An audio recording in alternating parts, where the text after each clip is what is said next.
자, 트럼프는 미국 대통령이다. 맞습니까? 맞아요? 예. 아니, 왜 자신이 없어요? 자, 트럼프는 미국 대통령 맞습니까? 예.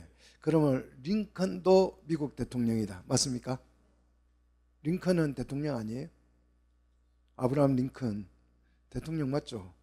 그러면 트럼프도 대통령이고 링컨도 대통령입니다. 그러면 두 사람은 동일인이다. 아니, 트럼프도 대통령이고 링컨도 대통령이라면서요.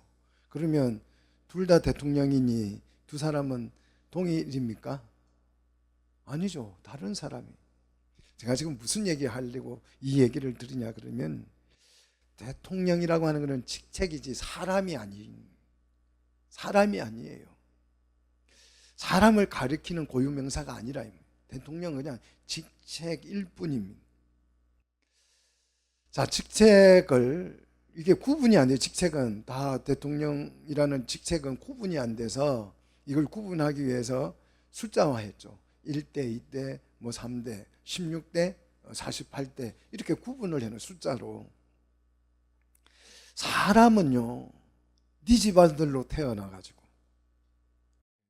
네 집 아들로 태어나서 네 집 아버지가 되었다가, 그죠? 아버지가 되었다가 나중에 그 사람으로 끝나죠. 그 사람이 죽었대. 그렇죠? 이게 인생이죠. 그래서 사람은 자신이 누군지를 모른 채 그냥 얼떨결에 태어나가지고, 태어나서 보니까 엄마 아빠가 있어요. 태어나 보니까. 그래서 엄마 아빠 밥 주는 거 먹고 살다가, 또 내 손으로 밥 벌어서 먹다가, 또 자녀를 낳아서 내 손으로 먹여 주다가 결국은 내가 누군지 모르고 그냥 죽어요. 이게 인생입니다. 그래서 사람들은 어떻게 해서라도 이 너무 허무한 이 인생이 되지 않도록 하기 위해서 조금이라도 즐겁게, 조금이라도 재밌게, 그래서 TV도 보고 연극도 보고 그냥 뭐 영화관에 가서 또 그 뮤지컬도 보고 뭐 이렇게 하면서 또 등산도 가고 여행도 가고 맛있는 것도 먹으면서 하루라도 어떻게 허무하지 않게 하기 위해서 뭔가로 이렇게 채워서 인생을 하루하루 메꾸어 가고 있죠. 이게 인생이에요. 밖에 나가서 보면 때로는 아저씨라고 불리다가, 또 어떤 사람들은 기분 좋으면 사장님이라고 부르기도 하고, 또 어떨 때는 선생님이라고 부르기도 하고. 저는 가끔 요즘 병원에 가보면요, 그 간호사 선생님들이 저들은 아버님 그래요. 아버님. 아니, 언제 봤다고 내가 자기 아버님이냐고요. 그죠? 아버님 그래요. 도대체 아저씨라고 불렀다가 사장님이라고 불렀다가 선생님이라고 불렀다가 아버님이라고 불렀다가 도대체 내가 누군지 헷갈려서 살 수가 없어요. 교회 오니까 목사님이라 그러고, 집에 가니까 자녀들이 아버지라고 불렀다가 또 아내는 저들을 여보라고 부르기도 하고. 정말 같은 사람인데, 제가 한 사람인데 시간과 장소, 대상에 따라서 그냥 옷을 바꾸어 입는 것처럼 나라는 존재가 아주 다양하게 풀립니다. 다양하게 불러요. 태양은 누가 봐도 태양이에요. 아침에 봐도 태양이고 저녁에 봐도 태양이고, 그죠? 그림에서 봐도 태양이고 사진으로 찍어 봐도 태양이고, 달도 그렇잖아요. 별도 그렇고 누가 봐도 달은 달이고 별은 별이잖아요. 근데 왜 사람은 상황에 따라서 시도 때도 없이 달라질까요? 그 이유는요, 정확하게 내가 누구인지 몰라서 그러는 거예요. 내가 누구인지 정확하게 알면 나를 정확하게 설명해서 사람들이 누가 봐도 난 줄 알 텐데, 내가 누구인지를 모르는 거예요. 그러니까 내가 모르니까 아저씨로 불렀다가 사장님으로 불렀다가 선생님으로 불렀다가 아버지로 불렀다가 뭐 여보로 불렀다가 다양하게 불리는 것입니다. 나름 이 부를 때는 의미를 부여해서 이름표를 붙여주는 것이지만, 이거는 정확한 내가 아니잖아요. 국가는 나에게 일일이 의미를 부여할 수가 없어서 우리를 국가는 뭐로 기억합니까? 뭐로 기억해요? 숫자로 기억해요. 너는 1번 해라, 너는 2번 해라. 그래서 우리는 1, 2, 3, 4, 5, 6, 7, 8, 9예요. 국가에서는 우리를 1, 2, 3, 4, 5, 6, 7, 8, 9. 그래서 99번 세금 안 냈네. 그래서 세금 딱 나오는 거요. 번호로 기억한다니까요. 국가도 우리가 누구인지를 모릅니다. 그래서 당신이 누구십니까 하면 내가 나지. 이게 최선의 대답입니다. 내가 나지. 내가 누구야? 여러분, 나가 누굽니까? 내가 누구인지를 모르는데, 나도 내가 누구인지를 모르고 사는데 내가 어떻게 예수님을 알겠어요? 그렇지 않아요? 예수님 아세요? 자신이 누구인지도 모르고 평생을 살다가 죽는데 어떻게 나도 아닌 예수님을 내가 어떻게 알 수 있겠어요? 그래서 예수님은 제자들에게 질문을 던졌습니다. 너무나도 유명한 질문이죠. 사람들이 나를 누구라 하디? 제자들에게 물었습니다. 그러니까 어떤 사람들은요, 선생님들어 선지자라고 해요. 어떤 사람들은 엘리야라고 하던데요. 어떤 사람들은 성경에 나오는 선지자들 중에 한 사람이라고 표현하던데요. 많은 사람들이 뭐 선생님이라 불렀다가 선지자라 불렀다가 이렇게 다양하게 부른다는 거예요. 그런데 그렇게 부를 때는 나름 어떤 자기 경험이나 상황에 따라서 의미를 부여해서 부르는 거예요. 그냥 부르는 것은 아니고요. 오늘 우리 찬송에도 보면 이런 찬송이에요. 예수님은 누구신가? 이런 오늘 부르게 될 텐데 예수님은 누구시냐? 우는 자의 위로, 또 없는 자의 풍성, 또 천한 자의 높음, 또 잡힌 자의 노임, 우리 기쁨 대신에 이런 찬송이 있어요. 예수님이 누구신가? 예수님은 높음이고 풍성이고 노임이고 기쁨이다. 이렇게 나름 의미를 부여해서 부르는데 정말 예수님이 풍성입니까? 예수님이 높음입니까? 예수님이 노임입니까? 아니잖아요. 우리 기쁨 맞습니까? 아니잖아요. 그냥 우리 나름 예수님을 경험한 그 경험치를 가지고 이름표를 붙인 것에 불과한 것이지 실제 위로가 예수님이 아니다 이 말이에요. 그죠? 그럼 모든 위로는 예수님이시겠네요? 말이 안 된다는 거죠. 도마는 예수님을 뭐라고 불렀어요? 나의 하나님이라고 불렀고, 다윗은 뭐라고 불렀죠? 나의 주라고 불렀죠. 그런데 바디미오는 뭐라고 불렀어요? 다윗의 자손 예수여 불렀죠. 아니, 다윗은 예수님을 주라고 부르는데 바디미오는 또 예수님을 다윗의 자손이라고 불러요. 정말 헷갈려서 알 수가 없어요. 다윗은 주라고 부르는데 다윗의 또 자손이라고 부르니까 이거 얼마나 헷갈려요. 앞뒤가 안 맞잖아요. 또 어떤 사람은 예수님을 선한 선생님이라고 불렀죠. 또 어떤 사람들은 예수님을 뭐라고 불렀어요? 귀신의 왕 바알세불이다 이렇게 불렀어요. 도대체 예수님이 누구십니까? 내가 누군지를 모르니까 우리도 예수님도 누군지를 우리는 모르고 살아가는 거예요. 진짜 예수님은 누구인지, 정말 예수님이 누구인지 아는 사람이 세상에 있다 없다? 성경에 보니까 없더라는 거죠. 제자들은 모든 것을 버리고 누구를 따랐어요? 인생을 다 포기하고 자신이 꿈꾸던 그 인생 비전, 가정, 집 다 포기하고 누구를 따랐습니까? 예수님을 따라 열심히 다녔죠. 자, 이들은 예수님을 알았을까요? 누군지, 예수님이 누군지 정확하게 모든 것을 버리고 따랐는데 알고 따라갔을까요? 그래서 예수님이 이 제자들에게 다시 묻습니다. 너희들은 나를 누구라고 생각하니? 오랫동안 모든 것을 버리고 나를 따라왔는데, 나를 따라다니고 있는데 도대체 너희들은 나를 누구라고 생각하니? 세상 사람들은 나를 선지자라고 하고 엘리야라고 부른다는데 너희는 나를 도대체 누구라고 생각하고 모든 것을 버리고 나를 따르고 있는 거니? 이렇게 물었습니다. 그러니까 제자들이 얼른 답을 못해요.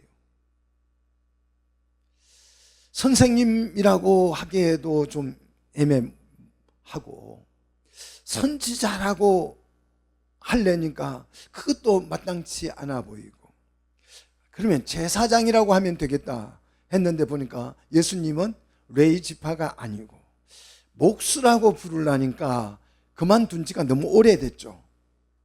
그죠? 너무 그만둔 지가 오래됐고 우물쭈물하고 있을 때에 베드로가 답을 하죠. 자, 베드로가 예수님을 뭐라고 불렀어요? 주는 그리스도시요 살아계신 하나님의 아들입니다 라고 대답을 했어요. 자, 베드로는 예수님을 세 가지로 정의해서 불렀습니다. 첫째, 주다. 주인이라는 뜻이죠. 당신은 나의 주인이십니다. 예수님이 야, 내가 누구니? 그러니까 당신은 나의 주인이고, 두 번째, 그리스도다. 그리스도라는 말은 구원자, 메시아다. 나의 메시아다라고 고백했습니다. 그리고 세 번째는 하나님의 아들이다. 이렇게 고백을 했습니다. 자, 지금까지 사람들이 생각하는 것과는 많이 다르죠. 완전히 다르죠. 그래서 이것이 뭐다? 예수님은 정답이다. 그렇게 말씀하셨어요. 자, 베드로는 사람들이 알지 못하는 이 예수님을, 이 엄청난 예수님에 대한 지식, 이 엄청난 이 지식을 어디서 배웠을까요? 어떻게 알았을까요?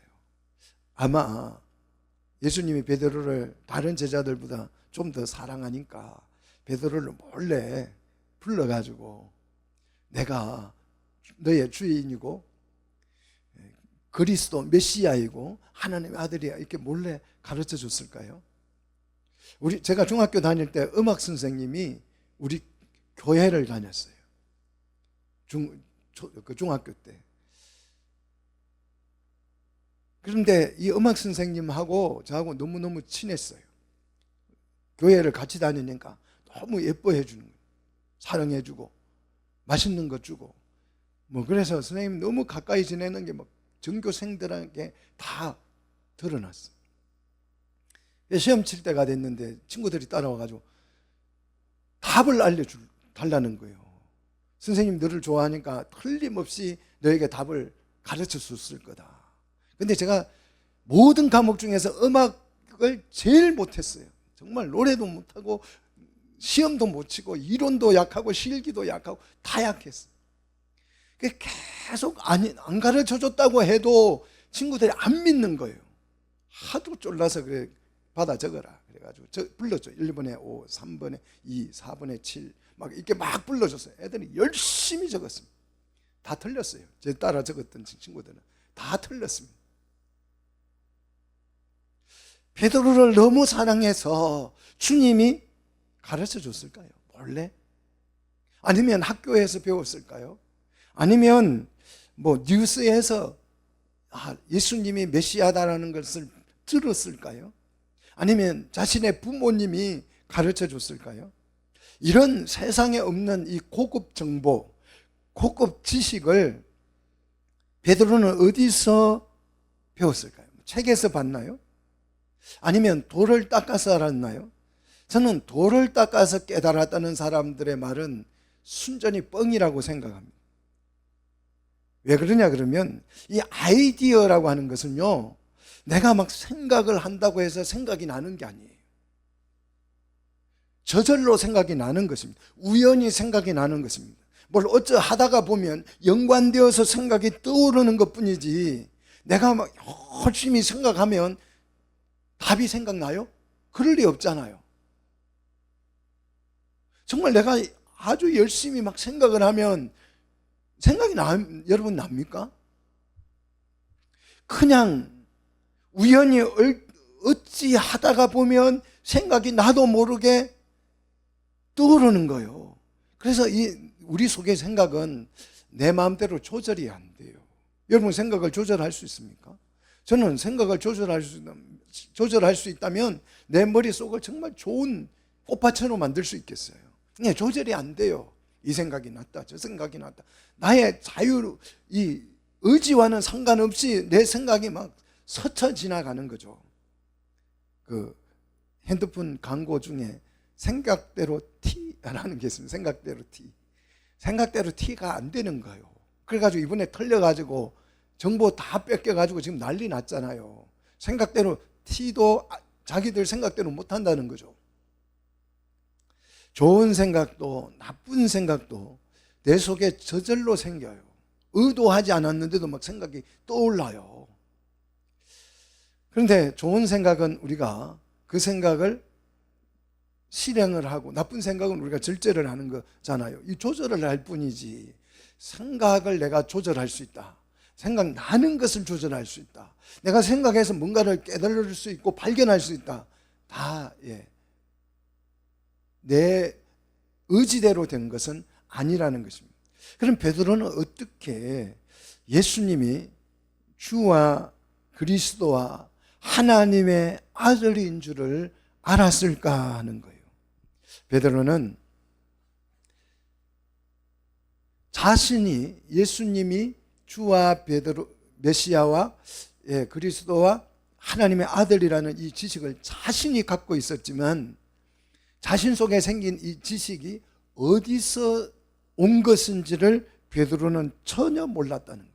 그래서 예수님이 내가 알게 된 이 고급 정보, 이 지식이 어디에서 주어진 것인지를, 베드로의 지식인데 예수님이 되레 설명을 해주는 거예요. 설명해 줘. 이 생각은 내 속에서 나온 것도 아니고, 아버지에게서 배운 것도 아니고, 책에서 본 것도 아니고, 그냥 생각을 깊이 해서 깨닫게 된 것도 아니고, 네가 나를 이렇게 눈으로 봐서 알게 된 것도 아니고, 이 생각은 여기에서 왔어 라고 설명한 게 오늘 본문 17절이죠. 같이 한번 읽어보도록 하겠습니다. 예수께서 대답하여 이르시되 바 요나 시몬아, 내가 복이 있도다. 이를 내게 알게 한 이는 혈육이 아니요 하늘에 계신 누구? 내 아버지시다. 바 요나는 무슨 뜻이냐 그러면, 이 바요나가 아니고 바요나입니다. 바는 아들이라는 뜻이에요. 요나는 이름이죠. 그러니까 요나의 아들 시몬아, 이 뜻이죠. 요한의 아들 시몬아, 네가 참 복이 있네, 복덩어리네, 복받았네, 은혜 받았네, 축복 받았네, 그런 뜻이죠. 그러면서 이 복이 뭔지를 설명하잖아요. 내게 알게 하시니, 누구를요? 예수님이 주와 그리스도와 하나님의 아들이심을 알 수 있도록 지식을 제공해 주신 분은 너의 혈육이 아니야. 이 혈육 속에는 학교, 책, 무슨 노력, 뭐 이런 공부, 이런 걸 다 포함하는 거죠. 과학, 이런 것을 다 포함하는 거죠. 그런 것들로 인하여서 내가 알게 된 것이 아니고 하늘에 계신 누구요? 내 아버지다. 예수님이 이렇게 친절하게 가르쳐 줍니다. 베드로가 예수님을 어떻게 알게 됐습니까? 노력해서요? 아니죠. 부모에게 배워서요? 아니죠. 나는 부모가 신앙생활을 잘하니까 부모 따라다니면 예수님을 알게 될 거야. 곤란합니다. 부모는 자식에게 예수님을 소개해 줄 수가 없어요. 그냥 흉내만 내는 거지. 교회 다니면서 예수님 만난 것처럼 흉내만 내는 거지. 그래서 따라다니다가 누가 알게 해줘야 합니까? 하나님께서 알려주셔야 알게 된다는 거죠. 자, 하늘에 계신 내 아버지가 알게 해준 것이라고 설명을 했습니다. 자, 베드로가 예수님을 제대로 알게 된 그 지식은 깨달은 것이 아니고 하나님이 알게 해주신 지식이다. 배워서 안 것이 아니라는 거죠. 알 수 있도록 알려줬다는 거죠. 알게 해줬다. 그래서 이것을 예수님은 복되도다, 은혜다, 축복이다, 이렇게 표현한 것입니다. 오늘 여러분이 예수님이 누구이신지를 정확하게 안다면 우리는 이미 뭘 받은 것이에요? 복을 받은 것이에요. 가난해도, 병들어도, 또 부족해도 우리는 틀림없이 뭘 받은 거예요? 복을 받은 것입니다. 주님이 야, 너 정말 복되다, 이렇게 축복하실 것입니다. 이건 축복이거든요. 자, 그러면 하나님이 알려주지 않는다면 예수님이 누구인지 도무지 알 길이 없다는 거죠. 그래서 요즘은 어떻게 하나님을 알 수 있느냐? 하나님의 말씀을 들으면 예수님이 누구인지 알게 되죠. 이 하나님의 말씀이라는 게 어디서 온 것입니까? 하늘에서 온 지식이에요. 하늘의 계시로부터 주어진 지식이기 때문에 여러분이 성경을 읽으면 예수님을 만나게 될 줄로 믿습니다. 그러면 우리가 예수님을 아는 것이 왜 중요한가? 이걸 아는 게 중요해요. 왜 예수님을 반드시 알아야만 하는가? 이게 중요하죠. 자, 우리가 예수님을 알면 비로소 내가 누구인지를 아는 것이에요. 예수님을 우리가 모르기 때문에 내가 누구인지를 몰라요. 근데 예수님을 정확하게 알면 내가 누구인지를 알 수 있게 되는 것이에요. 자, 왜냐하면 왜 예수님을 알기 전에 우리 자신인데도 불구하고 우리가 우리 자신을 알 수 없느냐? 따라합시다. 나는 미완성품이다. 아니, 다 컸는데 무슨 소리예요, 목사님? 나 다 컸어요. 저도 안 먹어요. 이제 내 손으로 내가 밥 먹어요. 아닙니다. 아직 미완성이에요. 우리는 미완성입니다. 그래서 좀 연구할 가치가 있습니다. 인간학은 이 미완성 인간학이다. 오늘 제가 여러분에게 연구 과제를 하나 줍니다. 한번 연구해 보십시오. 인간은 미완성 인간학이다. 인간은 미완성이에요. 자, 미완성 상태이기 때문에 내가 누구인지를 모르는 거예요. 내가 누구인지 알기가 너무 어려워요. 포기에 따라서, 시각에 따라서 나의 모습이 전혀 다르죠. 자, 예를 들어서 우리가 나비를 한번 생각해 보면, 나비는 성충입니다. 나비가 완전히 완성됐을 때의 모습이 우리가 부르는 날개를 펴고 노랗게 날아다니는 나비예요. 그죠? 예, 이게 나비죠. 그런데 나비라는 이 성충을 내가 모른다고 생각해 봅시다. 근데 내가 나비를 최초로 봤어요. 근데 알을 본 거예요. 성충된 나비를 못 보고 알만 본 거예요. 그러면 나비는 어찌 생긴 거예요? 작은 공처럼 동그랗게 생겼다고 생각을 하겠죠. 나비는 동그랗게 알처럼 생겼어. 이게 나비야. 이렇게 주장할 것입니다. 그런데 이 나비가 이제 알에서 깨어나와서 유충을 봤습니다. 처음으로 나비라는 그 유충을 봤어요. 그러면 나비는 어찌 생겼냐 그러면 조그마한 나무 막대기처럼 생겼는데 이게 움직여 막. 이게 나비야. 아니, 나비가 날아다닌다고 그러면 말도 안 되는 소리. 내가 나비를 봤는데 나비가 기어다니던데, 나뭇가지를 타고 기어다니던데, 나비가 나뭇잎을 갉아먹고 있던데 이게 나비야. 빡빡 웃길 것입니다.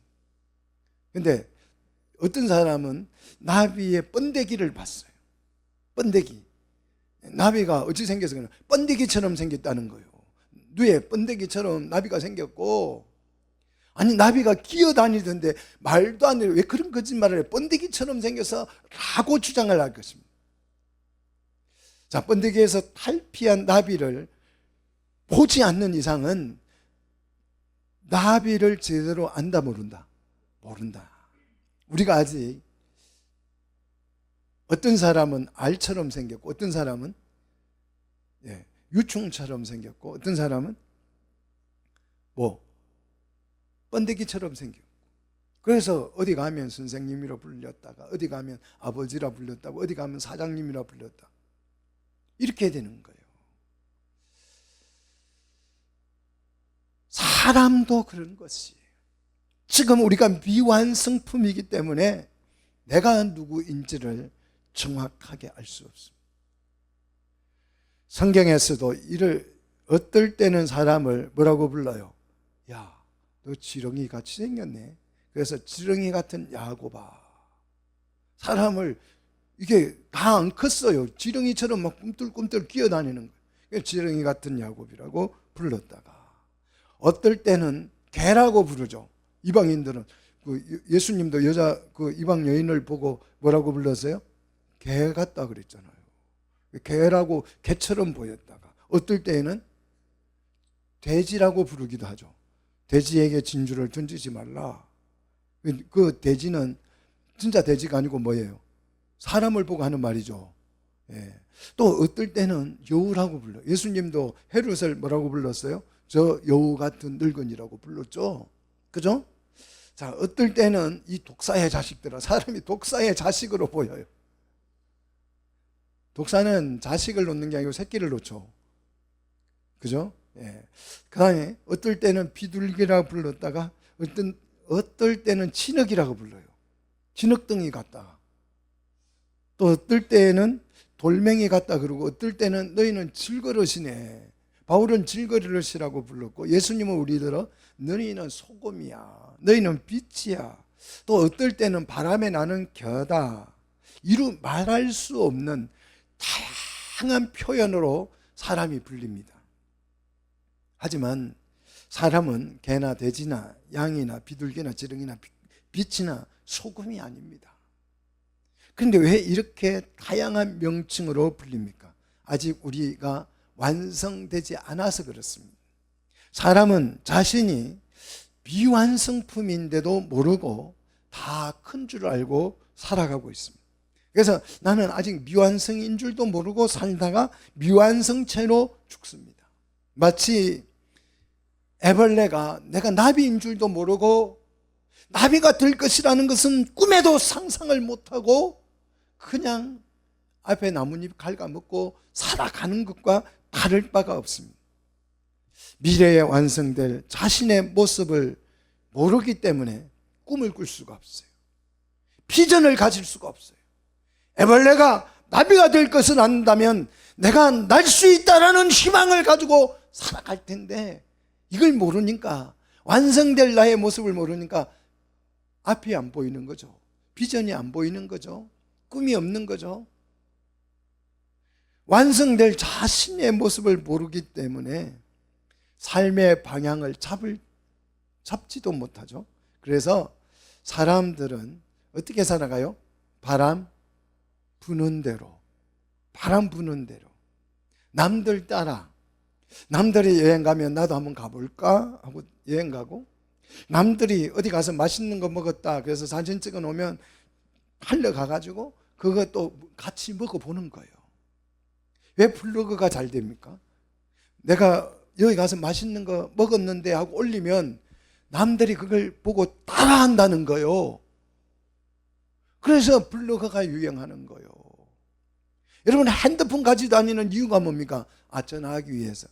예, 그렇죠. 그런데 알고 보면 맛집 찾는 데 쓰는 게 핸드폰이 가장 많이 사용하는 거 아니겠어요? 요즘 사람들은 제가 가만히 보면 먹방 탐험대 같아요. 먹방 탐험대.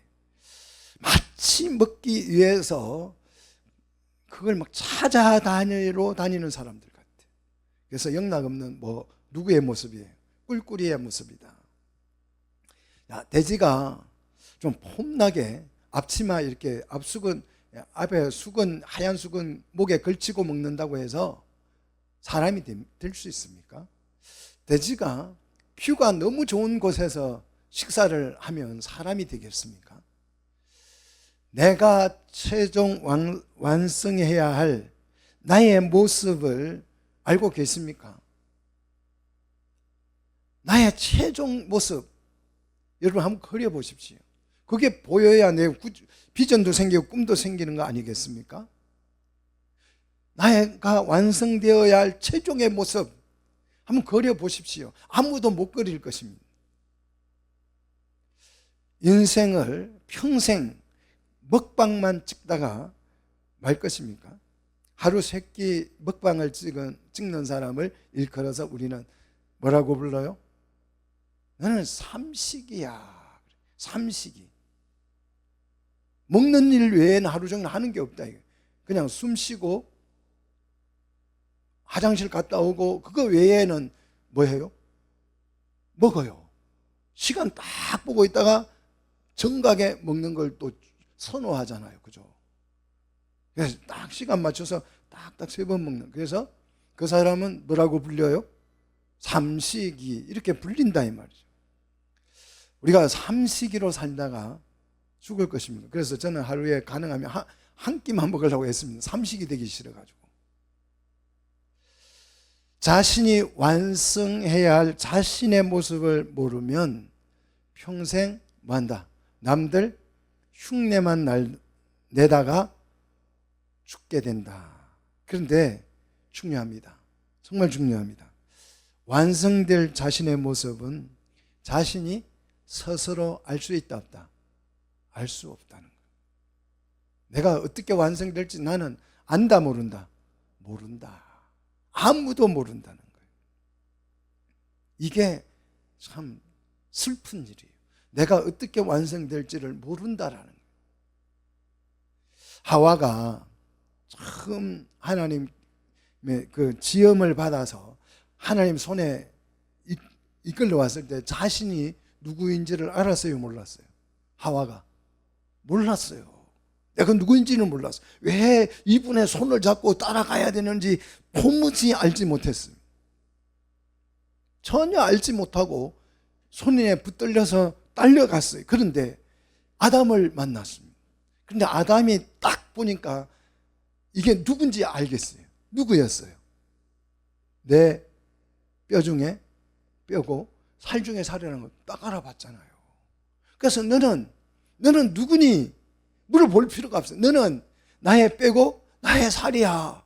이렇게 누가 알려준 거예요, 이걸? 하와에게 누가 알려준 거예요? 아담이 알려주신 것입니다. 야, 너는 말이야, 네가 잘나서 난 것 같지? 아니야.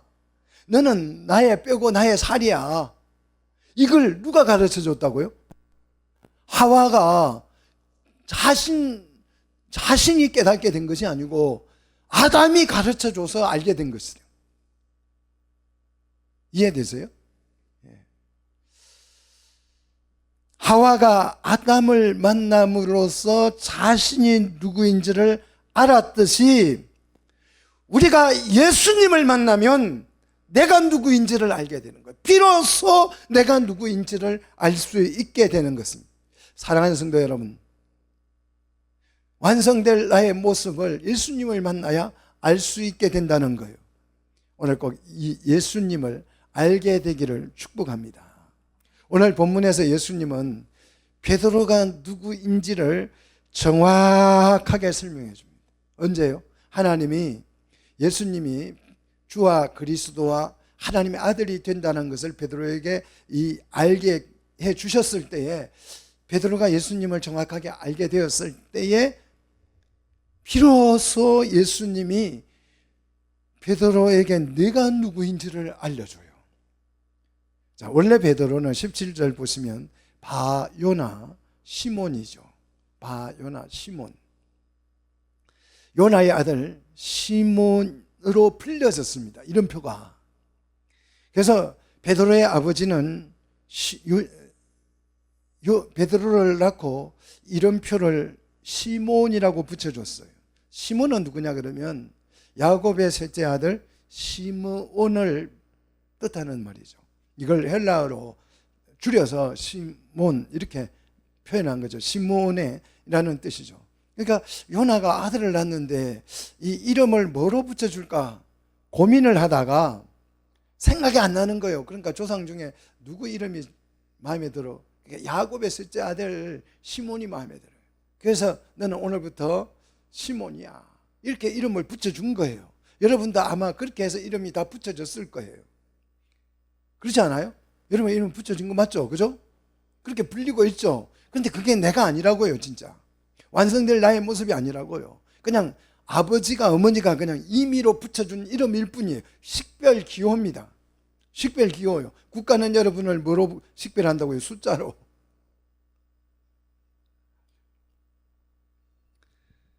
자, 베드로는 자신이 누구인지를 모른 채 부모님이 붙여준 이름을 따라서 시몬으로 살아가고 있었습니다. 그런데 예수님을 만났더니 예수님이 자신이 베드로라고 하는 사실을 알려줍니다. 오늘 18절. 또 내가 네게 이르노니 너는 뭐다? 시몬이 아니고 베드로야. 이렇게 시몬의 진짜 이름을 알려준 것이에요. 너는 시몬이 아니고 베드로야.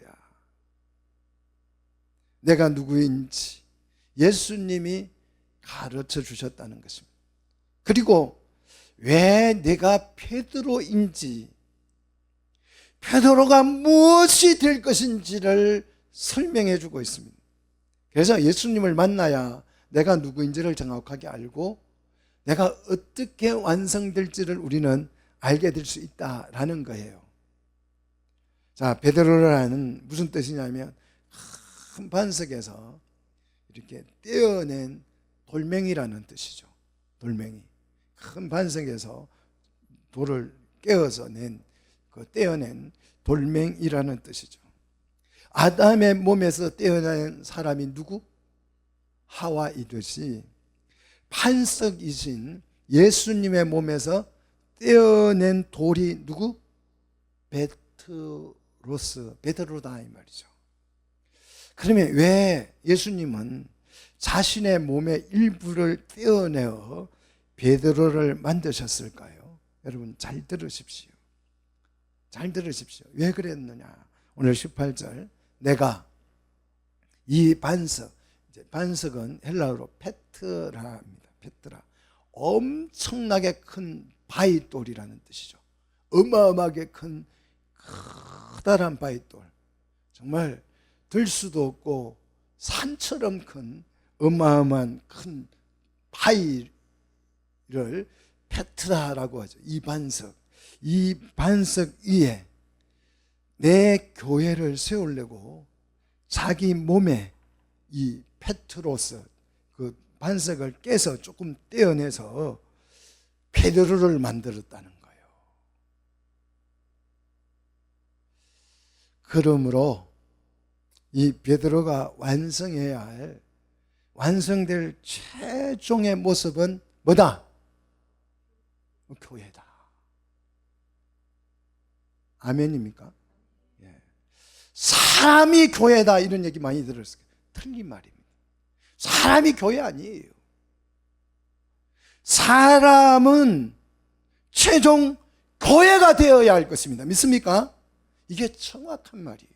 사람이 그냥 교회가 아니고 사람은 뭐가 되어야 돼요? 교회가 되어야 할 존재입니다. 이것이 정확한 성경적 표현이에요. 사람이 교회가 되면 뭐가 좋습니까? 사람이 교회가 되면 뭐가 좋아요? 좋은 게 있어야 교회가 되고 싶을 거 아니에요. 뭐가 좋습니까? 사람이 교회가 되면 엄청난 힘을 갖습니다. 엄청난 힘을 가져요. 사람이 교회가 되면 엄청난 힘을 갖게 된다니까요. 대통령이 되면 엄청난 힘을 갖죠. 그러니까 거짓말을 해서라도 대통령이 되고 싶은 거죠. 사람이 교회가 되면 그보다 더 큰 힘을 갖게 되는 것입니다. 얼마나 큰 힘을 갖냐? 예수님이 설명하잖아요. 엄부의 권세가 이길 수 없는 힘. 엄부의 권세, 지옥도 우리를 이길 수 없는 엄청난, 사단도 우리를 이길 수 없는 어마어마한 힘을 갖게 된다는 거죠. 그냥 교회가 되면 교회가 되는 거죠. 이게 아니고 엄청난 힘을 갖는데 그 힘은 음부의 권세가 이길 수 없는 어마어마한 힘을 갖게 된다는 것입니다. 여러분 좀 안 놀라시네요. 교회가 되고 싶지가, 이게 놀라야 나는 이제 오늘부터 교회가 되고 싶어질 텐데, 이 엄청난 이 힘을 갖는다 그러는데 그 힘이 안 느껴지죠. 아이고 내가 무슨 힘이 있어, 힘 줘봐야, 나에게 줘봐야 걸음도 제대로 못 걷는데 뭐, 이러시면 안 돼요. 이 힘은 음부의 권세가 이길 수 없는, 여러분을 정말 완성시킬 어마어마한 힘을 하나님이 교회에게 주십니다. 믿습니까?